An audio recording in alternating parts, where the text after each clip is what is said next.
Good evening! Andito na tayo sa bahay. At ito, magluluto tayo ng ating gabihan.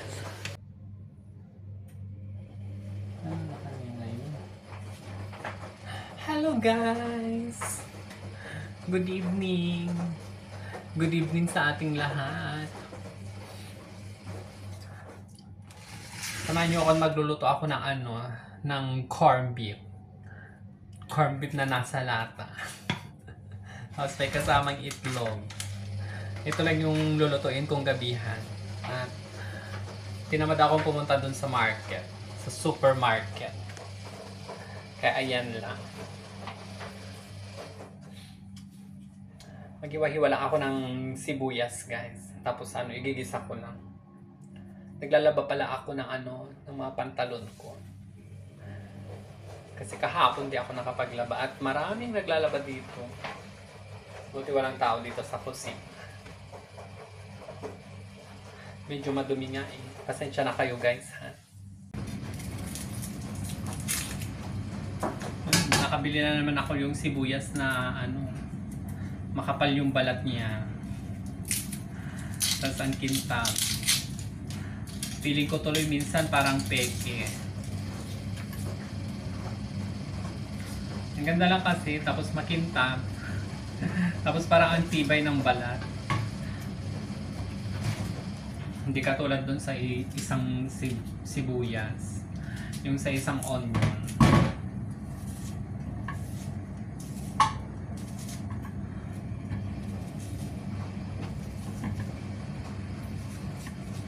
Yung manipis yung balat niya, tapos pag binalatan mo hiwa-hiwalay. Hello! Hansa. Ito, kadadating.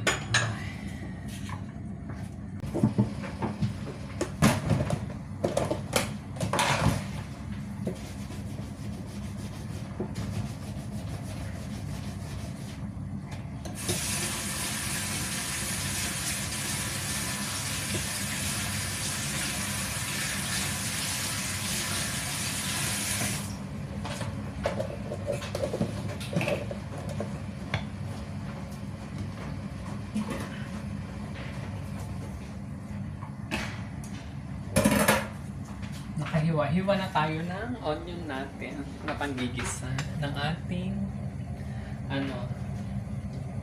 corned beef.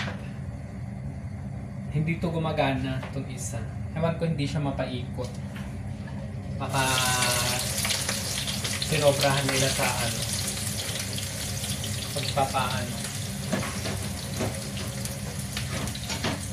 pagpihit. Ay, Diyos ko.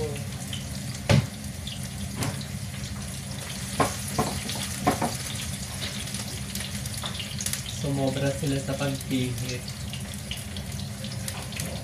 Matigas eh, ayaw umikot.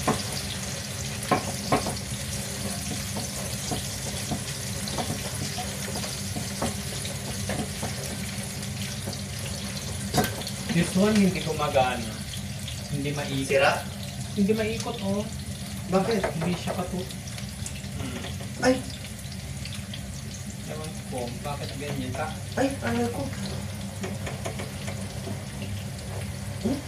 Ang gas!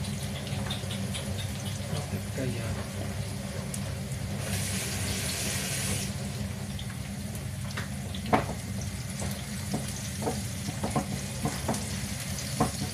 hindi makaikot.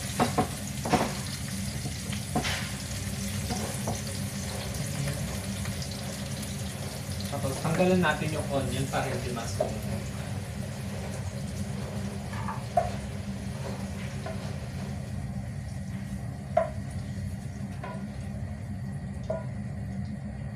Ayan. Tapos yung corned beef lang yung ilalagay. Tapos yung itlog.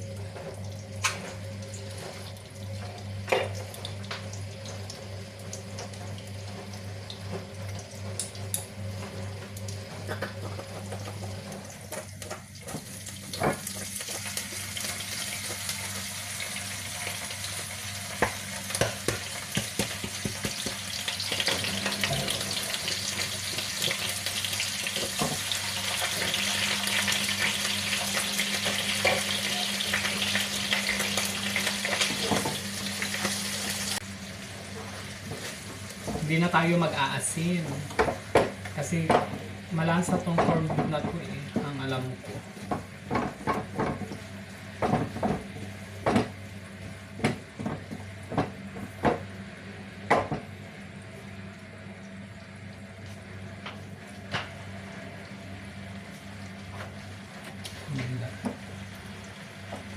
At itong mga iba naming burner. Ayaw eh. Ay, kabayo. Hindi, yung apoy niya maliit.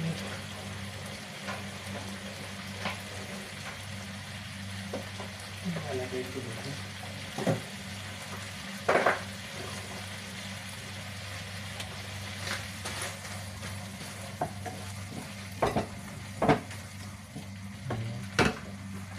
Hello.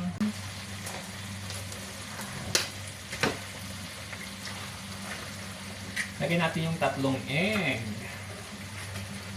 Ay, meron pala ako ditong magic sarap. Pero hindi ko na siya lalagyan.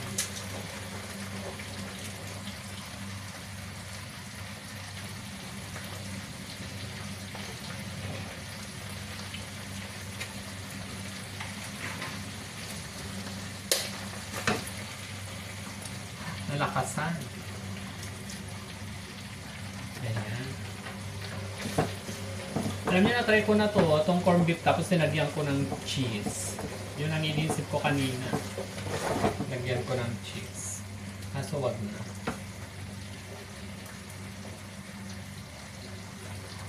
Lagyan ko na lang siya ng bell pepper, tsaka yung garlic na, anong tawag doon? Yung nagiling, tapos may konting sili pa yata. Yung pinaghalo-halo para masarap yung seasoning niya.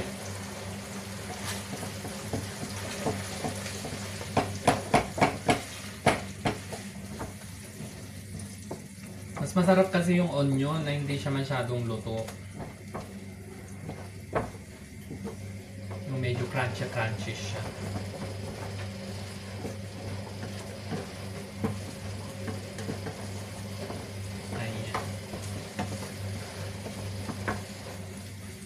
Pwede nga to, gamitan mo siya ng parata. Yung ginaganon mo lang, yung dinidip mo lang siya. Tapos,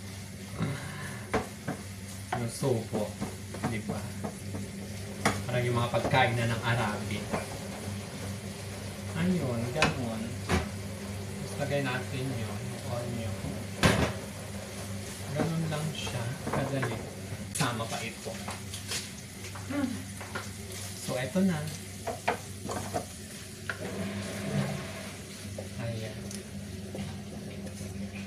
Ayoko kasi yung lutong-luto masyado yung onion.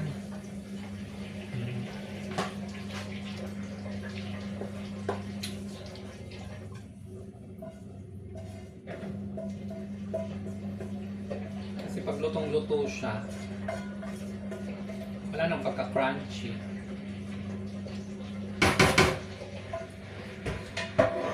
Hindi na masarap. So, eto, tingnan. Ayan. Masarap ang ulam kahit corned beef lang. Tapos, pasok na tayo. At tapos naman na tayo nagluto ng ating dinner.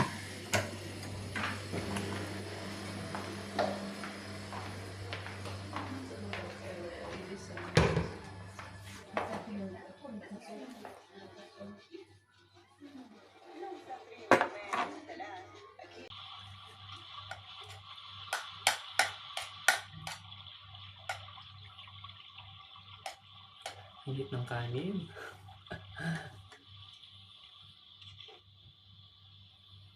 Kasi ng ilong ko, bakit kaya? May nakalala siguro sa akin.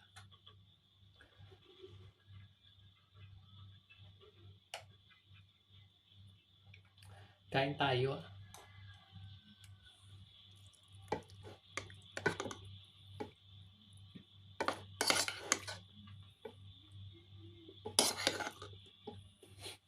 Ulam tayo ng corned beef.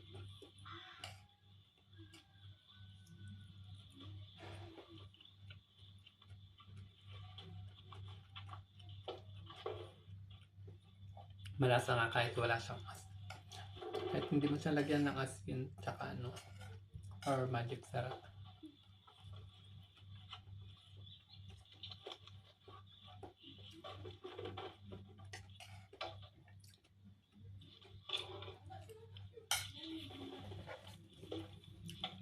May saging ako dito.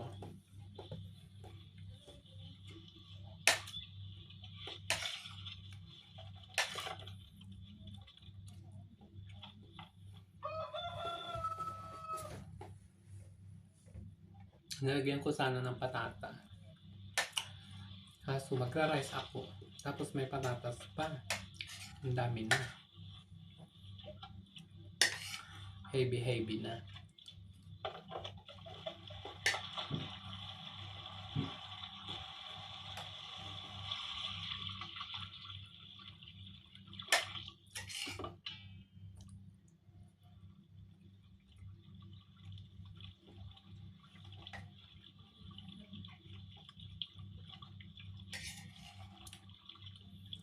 Malapit ng Pasko.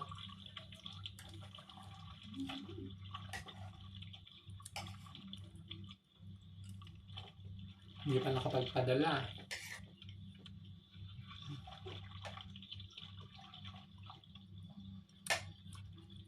Mamahal pa ng mga bilihin. Magkano na lang mabibili ng ng may papadala ngayon?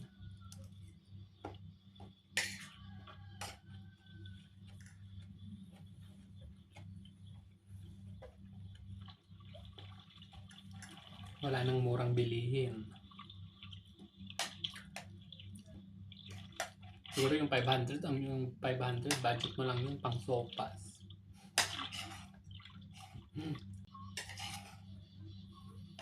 Ang hirap naman nun i-budget, 500.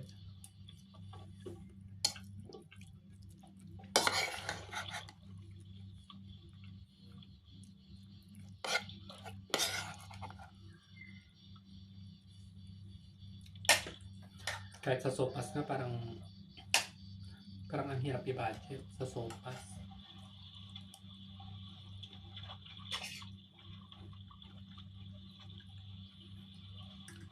Kasi yung pasta, yung mga gulay-gulay pa niya, tapos yung pansahog pa niya, manok, tsaka margarine pa.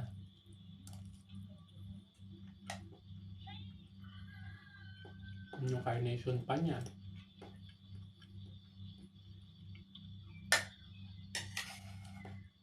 Piling ko hindi rin magkakasya sa sopas.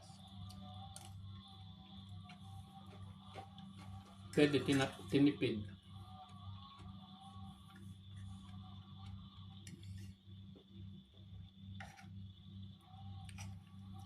Samantalang nung nandun ako nung pandemic ba yun?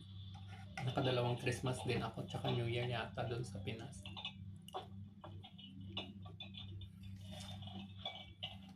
Ang enjoy lang kasi pag maghahanda ka na, yung talagang may hahanda mo yung gusto mo. Tapos mapapakain mo yung mga bisita. Want to sawa. Ganon. Siyempre, minsan-minsan lang din. Diba? Ako naman pag may pagkain. So, pakain ko lahat.